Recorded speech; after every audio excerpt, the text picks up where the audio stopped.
Isabelle Maréchal. Un remède naturel contre les mauvaises nouvelles. Isabelle Maréchal. Bon, ben vous avez vu le chef du Parti libéral, Pablo Rodriguez, toujours non élu, hein, c'est bien ça son problème. Il a finalement tranché en expulsant Marois Risky, son ex... j'allais dire son homme de confiance, sa femme de confiance, c'est quand même elle. Chef parlementaire. Ben voilà, elle était chef parlementaire. Donc, quand je vous disais qu'il n'était pas élu, Pablo, c'était à Marois Risky qu'il avait confié ce mandat important de représenter donc l'opposition donc à l'Assemblée nationale. Donc, Marois Risky out du caucus libéral et tout ça parce qu'il estime qu'elle a manqué de loyauté, qu'elle a nui au parti et en même temps, il ramène sa chef de cabinet, Geneviève Vince, qui l'apprécie, on le sait. Là. Je pense qu'on a compris que c'est quelqu'un auquel il était très attaché, Pablo Rodriguez. Mais moi, j'ai trouvé ça quand même fascinant et je voulais qu'on en discute avec un analyste que j'aime beaucoup, qui est régulièrement sur les ondes de LCN, entre autres à la Joute, Marc-André Leclerc. Bonjour, Marc-André. Bonjour Isabelle. Comme nous, tu as dû être sur le bord de ta chaise. En fait, on est sur le bord de notre chaise depuis que ça a commencé, cette histoire-là. Et tous les jours, c'est vrai qu'on en apprend.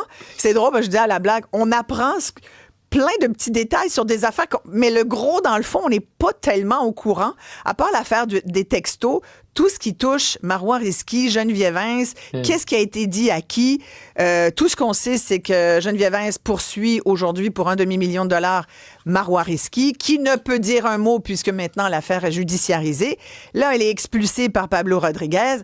Évidemment, la question est-ce une bonne décision? Est-ce qu'il s'est mis le pied dans la bouche? Est-ce que c'est une erreur de sa part? En tous les cas, Marc-André, je pense qu'ici, on peut dire, à la lumière du sondage d'aujourd'hui, ça va pas bien, là. Non, ça va pas bien pour M. Rodriguez, Isabelle. Puis je pense que l'erreur ultime que M. Rodriguez a fait, il l'a fait il y a 2 semaines et demie, lorsqu'il a choisi Mme Heinz au détriment de Mme Risky. Et je dis pas que Mme Risky, à ce moment-là, elle a été parfaite, là. Elle a congédié Mme Heinz. M. Rodriguez nous dit sans avoir été averti, tout ça. Si ça, c'est vrai, c'est pas la façon de faire. Mais à partir de ce moment-là, M. Rodriguez a commis l'erreur ultime. Il a choisi une non-élue au détriment d'une députée appréciée de la population. Et la suite des choses, ben là, ça fait 2 semaines et demie que ça dure. Et M. Rodriguez est incapable de mettre fin à cette crise-là actuellement. Et il y a beaucoup de militants avec qui on parle, que les gens, oui, bon, les textos, ce qui arrive avec Mme Risky, mais ils voient l'incapacité, justement, de M. Rodriguez à gérer une crise de la sorte. Et malheureusement pour lui, on ne voit pas quelle pourrait être la sortie de crise et de pouvoir complètement tourner la page sur les derniers jours. Écoute, Marc-André, toi, ça fait longtemps que tu es en politique, que tu suis la scène politique à la fois fédérale et provinciale. Je veux dire, en même temps, on regarde ça, puis moi, j'ai l'impression qu'il s'en relèvera pas, Pablo Rodriguez. Quelle est ta lecture, toi, entre autres, à la lumière du sondage? Aujourd'hui, ils sont à 21 % des intentions de vote. Ils étaient à 27 il n'y a pas si longtemps. C'est une perte de 6 points. Tout ce qu'ils avaient gagné, dans le fond, au cours des derniers mois, là, il y avait comme un espoir chez les libéraux. Là, je pense qu'ils se frottaient les mains, puis ils se disaient, bon, ben il y a encore peut-être possibilité au cours des 9 prochains mois, de montrer qu'on est une véritable alternative au Parti québécois pour la prochaine élection. Là, est-ce que la donne a changé pour toi? Isabelle, la question que tu poses, c'est la question que les militants se posent. Et je peux te dire que des militants, hier, pendant que j'étais au TVA midi, pendant la pause, on me posait la question, parce qu'on parlait justement de M. Rodriguez. C'est juste avant qu'on apprenne que Mme Risky a été expulsée officiellement du caucus. Ouais. Et les gens me demandaient, Marc-André, est-ce que tu penses que M. Rodriguez peut s'en sortir? Et je vais te répondre exactement ce que j'ai répondu aux gens qui m'ont écrit, les libéraux, des militants, des gens qui sont très impliqués dans le parti. J'ai dit, ben simplement, M. Rodriguez il est cuit. Je pense que M. Rodriguez il est cuit. C'est triste pour lui. Probablement, il y a plein de choses là-dedans qui n'étaient peut-être pas au courant. On verra ce que les enquêtes vont nous dire. Plein de choses qui n'étaient pas au courant. Peut-être c'est vrai que Mme Risky n'a pas fait les choses dans le bon ordre. On verra la suite des choses. Mais pour M.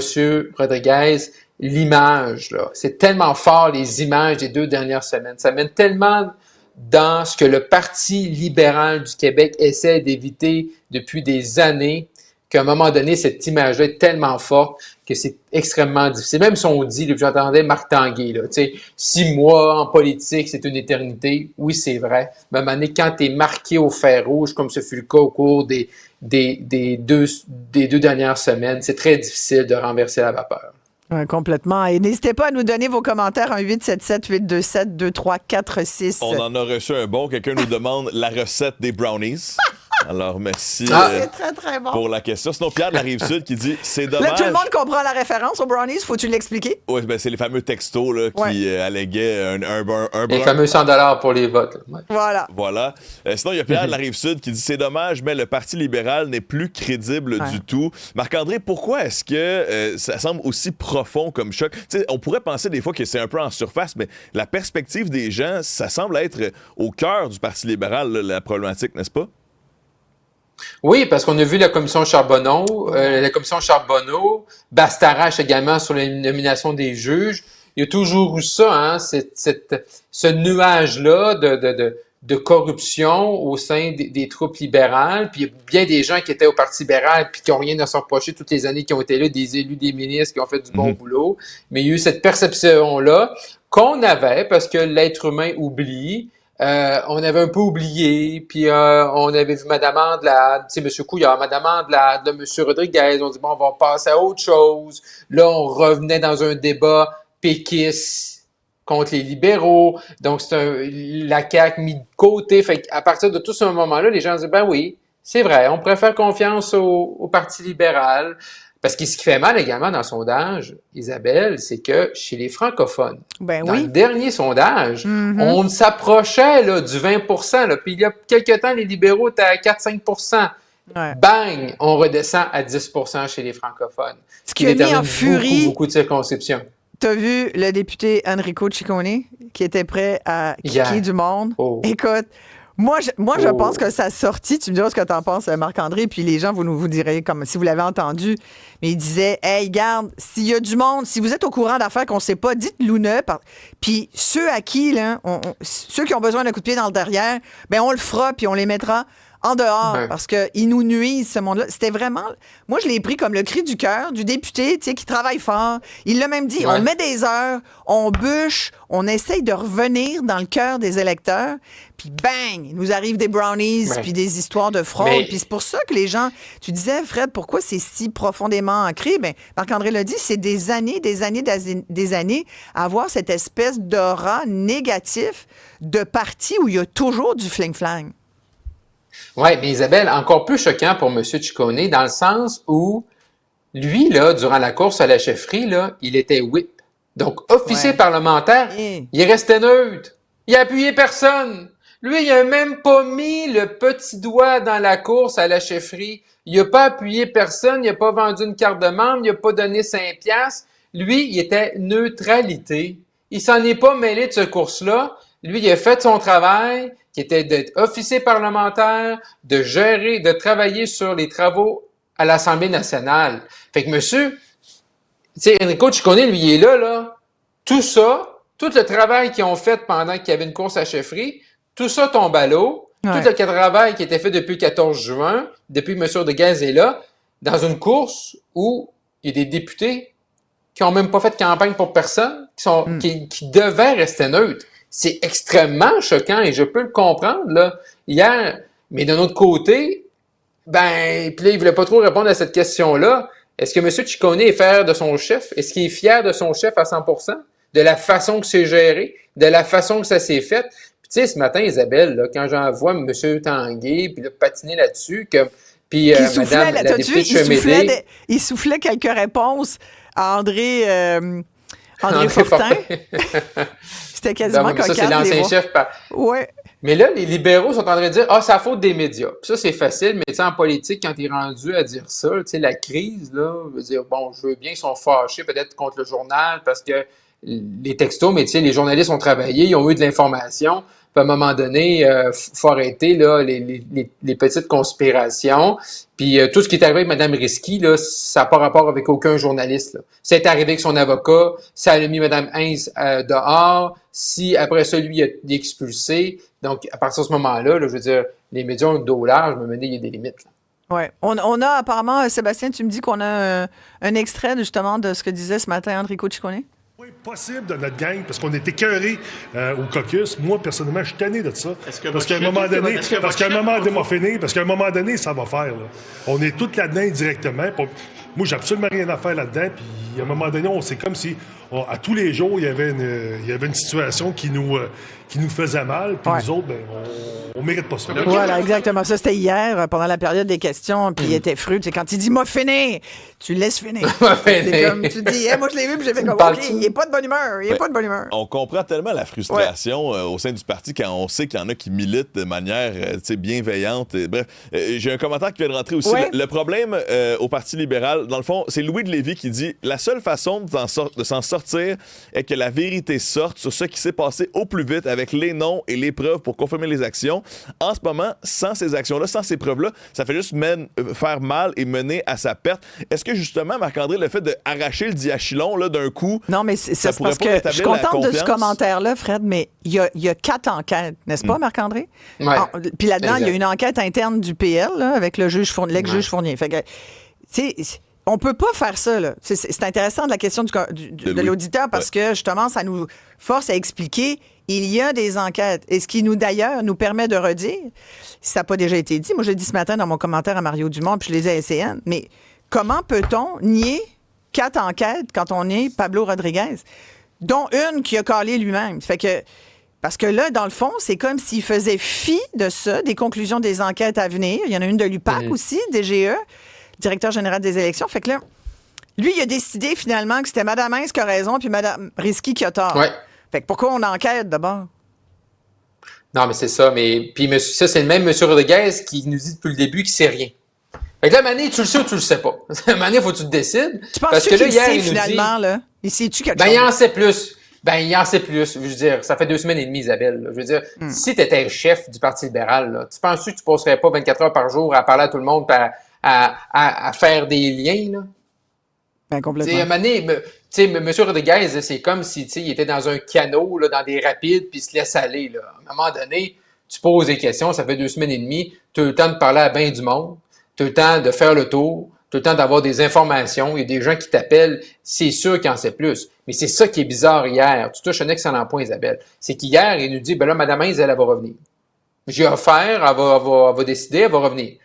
Donc, tout est terminé parce que je comprends qu'il dit c'est pas la même chose ce qui s'est passé avec les fonds de l'Assemblée nationale versus les textos, mais Mme Hintz était quand même impliquée dans la course à la chefferie. Là. Exact. Elle avait un rôle important.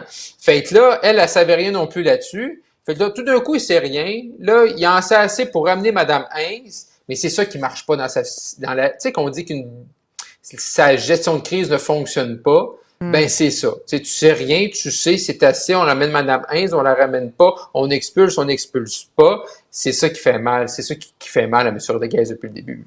Tu penses qu'il va finir l'année, mais est-ce que tu penses qu'éventuellement, dans pas si longtemps, il va être poussé par ses collègues libéraux pour démissionner? Tu dis c'est fini. Moi, je pense qu'il est fini aussi. Je pense que tu te remets pas de ça, là. Moi, je pense qu'aux yeux, dans la population, dans l'électorat, je pense que malheureusement pour lui, il n'y a pas les chances de se relever sont minces, extrêmement minces. Est-ce qu'il sera celui qui va mener les libéraux? Es-tu là aux élections? Là, il va-tu y avoir une petite case avec son nom? Mais là, c'est là, parce que les libéraux à l'interne, là, eux autres, là, c'est tout le temps le parti en premier, puis on chicane pas, puis on chicane entre nous autres, puis on va pas sur la place publique en train de laver notre linge sale devant tout le monde. Cependant, il y a beaucoup de gens qui se posent la question, comme je disais tout à l'heure, beaucoup de gens qui se posent la question. Là. Pour le bien du parti, c'est-tu mieux que M. Rodriguez quitte? Voilà. Et cette question-là est là, et le sondage de ce matin... Oui, elle circule la question. Elle circule. Moi, quand j'ai dit à des gens là, que M. Rodriguez, je pense que les chances de revenir sont extrêmement minces, les gens me disaient... Je suis d'accord. Après ça, c'est eux à l'interne de décider. Exact. C'est la même chose avec M. Legault. Tu sais, là, on parle beaucoup des libéraux, mais M. Legault, là, il n'y a rien dans le sondage de matin là, pour capoter puis virer heureux, là. Ils n'ont pas beaucoup de sièges avec 18%. Là. Fait que lui aussi, peut-être une réflexion à faire. Là. Exactement. Hey, Marc-André Leclerc, merci beaucoup. C'est fascinant de parler de ce... C'est comme un téléroman. Ben oui. C'est comme un soap. Kelly de Montréal qui nous envoie une recette de brownie fait avec des avocats. Ben, elle dit que c'est plus santé. Là, moi, je fais le lien là, avec les avocats. Écoute, nos auditeurs et auditrices sont vite puis sont. Non, mais il y a combien? J'aimerais ça qu'on soit capable de toutes les jokes de brownie depuis 2 semaines et demie. Ah oui, ouais. Le petit livre des brownies. Un petit guide de l'électeur. Le petit livre des brownies.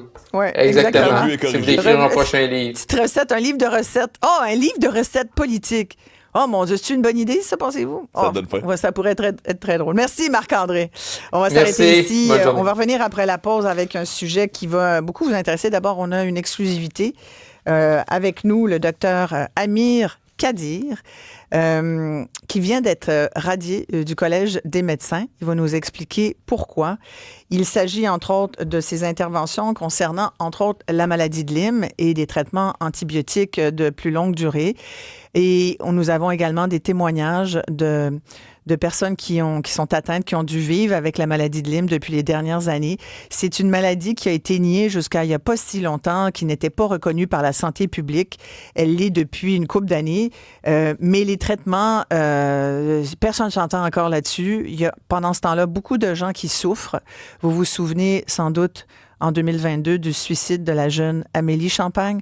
On parle de tout ce dossier-là qui est assez complexe. Et si vous avez des commentaires, bien sûr, là-dessus, si vous-même, vous avez eu des proches, si vous avez des inquiétudes par rapport à la maladie de Lyme, n'hésitez pas. Si vous avez des questions également, on est là pour ça. Par texto 187 Cube Radio 1877 827 2346.